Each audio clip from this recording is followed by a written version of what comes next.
কোচবিহারে গুলিবিদ্ধ তৃণমূল নেতা তার প্রতিবাদে পথে নেমেছে শাসক দল। পুন্ডিবাড়িতে রাস্তা অবরোধ চলছে, বিক্ষোভ দেখাচ্ছে তৃণমূল কংগ্রেস, রাস্তায় টায়ার জ্বালিয়ে চলছে প্রতিবাদ। সরাসরি শুভেন্দু ভট্টাচার্য রয়েছেন। শুভেন্দু, হ্যাঁ একদমই, দেখো ইতিমধ্যেই কিন্তু কোচবিহারের পুন্ডিবাড়িতে সেখানে টায়ার জ্বালিয়ে বিক্ষোভ শুরু করেছে তৃণমূল কংগ্রেস কর্মীরা।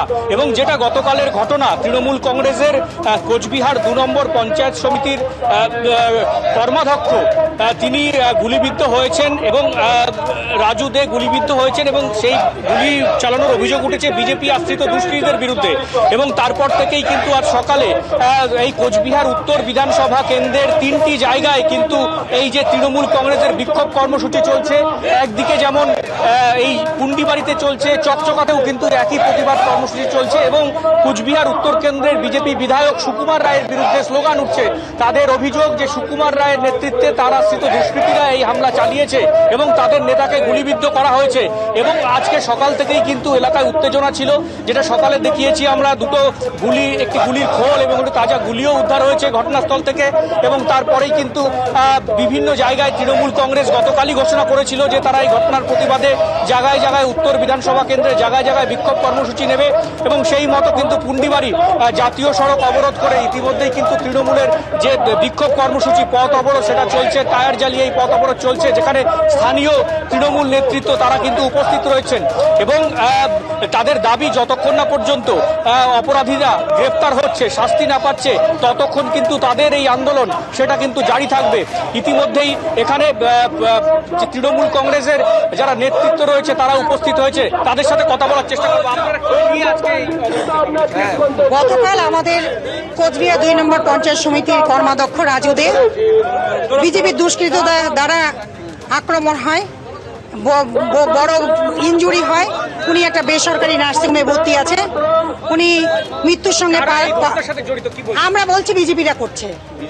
বিজেপি গাড়ি, সুকুমারের গাড়ি পাওয়া গেছে। গত 29 তারিখে আপনারা দেখেছিলেন টাকাগাছ রাজারহাটে আমাদের তৃণমূল কংগ্রেসের বুথ সভাপতি তার বাবাকে তুলে নিয়ে গিয়ে রাতের অন্ধকারে বেধড়ক মারধর করেছিল। সেটার প্রতিবাদে আমরা গতকাল বিজেপি কেন করছে উত্তরে তৃণমূল, শুনুন, ওরা দেখছে ওদের পায়ের নিচে কোনো মাটি নেই, ওদের পায়ের নিচে মাটি নেই। কারণ সাধারণ মানুষ বুঝে গেছে ওরা এই 14 সাল থেকে 2025 পর্যন্ত ভারতবর্ষ তথা পশ্চিমবাংলায় আমাদের উত্তর বিধানসভা কেন্দ্রে কোনো উন্নয়ন করেনি। শুধু ভোটের সময় ধর্ম বিভিন্ন আন্দোলন সংগঠিত করে তারা ভোটের বাক্স ভরাতে চায়। তাই আজকে যখন সাধারণ মানুষ পথে নেমেছে, আমরা রাজারহাট টাকাগাছে কালকে বিশাল মিছিল এবং পথসভা করেছিলাম। সেই মিটিংয়ে মিছিলে আমরা সাধারণ মানুষের যে ঢল দেখেছি, সাধারণ মানুষ যে প্রতিবাদে নেমেছে, সেটা কালকে প্রমাণিত হয়েছে। সেটা দেখে বিজেপিরা, যেহেতু মাটি নেই, ওরা এখন লড়াই সংগ্রাম এবং কিছু দুষ্কৃতীকে নামিয়ে দিয়ে তাদের হাতে বন্দুক, পিস্তল, লাঠি সোটা দিয়ে আমাদের যারা তৃণমূল কংগ্রেসের একনিষ্ঠ কর্মী, যারা সংগ্রামী, যারা দীর্ঘ লড়াই করে আজকে তৃণমূল কংগ্রেসের এই জায়গায় এসেছে, তাদেরকে কিভাবে আহত করা যায় সেটাই তারা করছে। একদমই, দেখো যেটা তৃণমূল কংগ্রেস সরাসরি অভিযোগ করছে বিজেপির বিরুদ্ধে। তাদের দাবি যে উত্তর বিধানসভা কেন্দ্রের বিজেপির যে পায়ের নিচের মাটি সেটা সরে যাচ্ছে এবং তার ফলেই কিন্তু এই বিজেপি আশ্রিত দুষ্কৃতীরা এই হামলা চালিয়েছে, এমনটাই তৃণমূলের পক্ষ থেকে কিন্তু বারবার অভিযোগ করা হয়েছে। যদিও বিজেপি সব অভিযোগ অস্বীকার করেছে এবং এই ঘটনার পেছনে তৃণমূলের গোষ্ঠীকন্দলকেই দায়ী করেছে বিজেপি। ইতিমধ্যে জানিয়ে রাখি যে বিজেপি কোচবিহার উত্তর বিধানসভার যিনি বিধায়ক রয়েছেন সুকুমার রায়, তার এক ছেলেকে কিন্তু ইতিমধ্যেই পুলিশ আটক করেছে এবং জিজ্ঞাসাবাদ করছে। এবং বিজেপি দাবি করছে পুরোটাই ষড়যন্ত্র। এখানে যেহেতু উত্তর বিধানসভা কেন্দ্র এখনো তৃণমূল কংগ্রেস জিততে পারেনি, কোনো ভোটে জয়ী হতে পারেনি, বিজেপি জয়ী হয়ে আসছে এবং তার আগে বামফ্রন্ট এই বিধানসভা কেন্দ্রে জয়ী হয়েছে। তার ফলে বিজেপিকে দুর্বল করতে বিধানসভার আগে মিথ্যে মামলা এবং মিথ্যে গ্রেপ্তার করা হচ্ছে বিজেপি কর্মীদের। শুভেন্দু, ধন্যবাদ। এবার আপনাদের শুনিয়ে দেবো কোচবিহার উত্তরের বিজেপি বিধায়ক সুকুমার রায় তিনি কি বলছেন।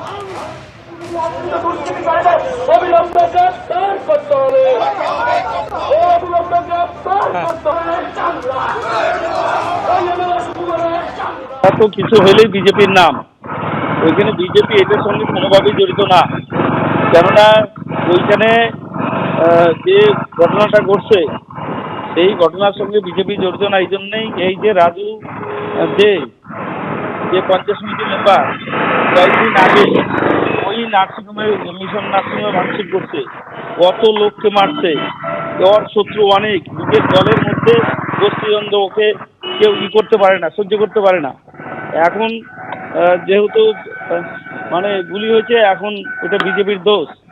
এখন ওদের তৃণমূলের গোষ্ঠীদ্বন্দ্ব, আর এখন বিজেপিকে ফাঁসাতে চাইছে, বিজেপির নামে সব করে বিজেপিকে ফাঁসাতে চাইছে।